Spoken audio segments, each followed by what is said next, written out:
আমি হাদির রক্তের কসম দিয়ে বলছি, বাংলাদেশের প্রতিটি ভারতীয় প্রতিষ্ঠানের বিরুদ্ধে আমরা প্রতিরোধ সংগ্রাম শুরু করব।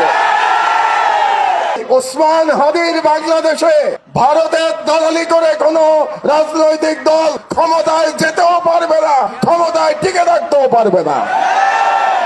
আমি জনগণের উদ্দেশ্যে বলতে চাই, এই অথর্ব স্বরাষ্ট্র মন্ত্রণালয় দিয়ে আমাদের নিরাপত্তা পাওয়া যাবে না।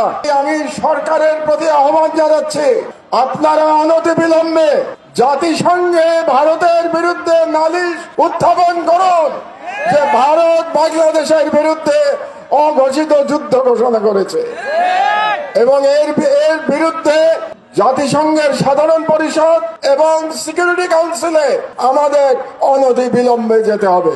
রাজনৈতিক দলগুলোর উদ্দেশ্যে আমি বলতে চাই, অনেক রাজনৈতিক নেতা বলে থাকেন যে ভারতের সাথে বন্ধুত্ব করা ছাড়া নাকি ক্ষমতায় যাওয়া যায় না, কিংবা ক্ষমতায় গেলেও টিকে থাকা যায় না। ভারতের সাথে বন্ধুত্ব করে যদি ক্ষমতায় টিকে থাকা যেত, তাহলে শেখ হাসিনাকে পালিয়ে ভারতে আশ্রয় নিতে হতো না। কাজেই আমি ওই সমস্ত রাজনীতিবিদদের বলে দিতে চাই, এই ওসমান হাদির বাংলাদেশে ভারতের দালালি করে কোন রাজনৈতিক দল ক্ষমতায় যেতেও পারবে না, ক্ষমতায় টিকে থাকতেও পারবে না।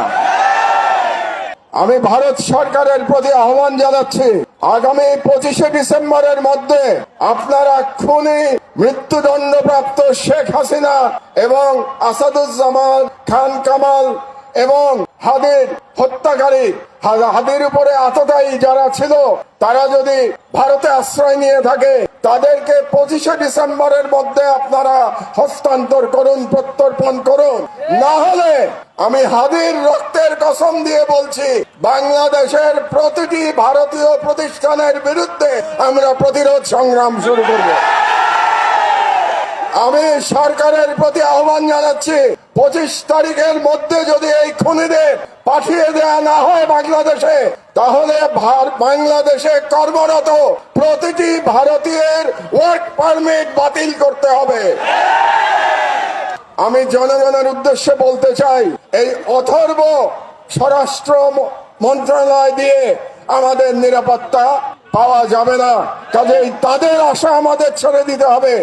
কাজেই জনগণের প্রতি আমি আহ্বান জানাচ্ছি, প্রতিটি ওয়ার্ডে আপনারা আইন শৃঙ্খলা কমিটি গঠন করুন। সমস্ত রাজনৈতিক দল মিলে একসাথে কমিটি গঠন করুন। তাদের দায়িত্ব হবে ফ্যাসিবাদী এবং ফ্যাসিবাদী দোসরদের চিহ্নিত করে তাদেরকে আইনের হাতে সোপর্দ করা। এই দায়িত্ব জনগণকেই নিতে হবে। আমাদের হাদি হয়তো এতক্ষণে সিঙ্গাপুরে পৌঁছে গেছে। আমি মহান আল্লাহ তাআলার কাছে করজোরে মিনতি জানাচ্ছি, ফরিয়াদ করছি, আমাদের হাদিকে আল্লাহ আমাদের মাঝে আপনায় ফিরিয়ে দিন এবং হাদির সুস্থতা কামনা করে আমার বক্তব্য শেষ করছি।